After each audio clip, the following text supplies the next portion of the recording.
نویدی 19 ساله سخت بیمار است چون گرده‌هایش از کار افتادند. یگانه امید برای این جوان از ولایت هرات پیوند گرده سالم است. 2 سال میشه این مریضی به جون پیدا شده. انا دیروز ما خود خوب رفتم دیالیز کردم. انا دیالیز هم بکردم، این دست نامی قسمت‌های هم سیاه شده. این هم از کار افتاده. برکم بشه یکم که دکترها گفتم بشه یک پیوند چیزی بزنیم که می دیگه جای می شلنگ هم ندارم به جون خود که شلنگ کار کنم دیالیز کنم. با عذابم بسیار. همین روز در میان دیالیز میکنیم مرا. حکومت طالبان ماه دکبر سال گذشته پیوند اعضای بدن انسان را در افغانستان ممنوع کرد چون به گفته ملاهای طالب خلاف شریعت و کرامت انسانی است.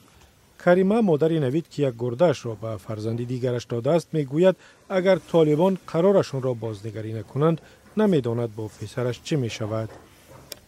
بسیار مسلمان ها به این مریضی به این مشکلات برخوردارن بسیار. اگر میتونی شدی که آزاد شدی که مسلمان ها پیوند شدی تمام جوان ها از این مریضی نجات میافت. انا مقدر است که دیگه من کردم نمیشه. نمیتونی مریضا خیلی به عذاب و بدبخت و بیچاره هم چیزی هم نیه که دیالیز کنم روزی این مریض دیالیز خوبه اگر نشه او میتونه به عذاب نفس تنگ. انا بچه خود میشه تا آب صبح خود مخودی شیشته میشه تا آب صبح به عذاب نفس تنگ. فروش اعضای بدن به خصوص گرده در هرات سال هاست که رایج است. رنگین یکی از آنها است که 4 سال پیش یکی از گرده هایش را فروخت تا قرض را برگرداند که پدرش گرفته بود. پیارم خیلی غذا بود، مریضم بود. خدا بیامرزه فوت کرد. بیامد غذاش پلوی من تنگ کرد که قرضای پیارت بتن. تقریبا 2.5 لک قرض بود. 2.5 لک قرض بود. من رفتم گرده خرج کردم 2 لک. دیگه روی نمان نمانده بود. همین دین شادا کردم گفتم دین دیگر دادن ما میمونه.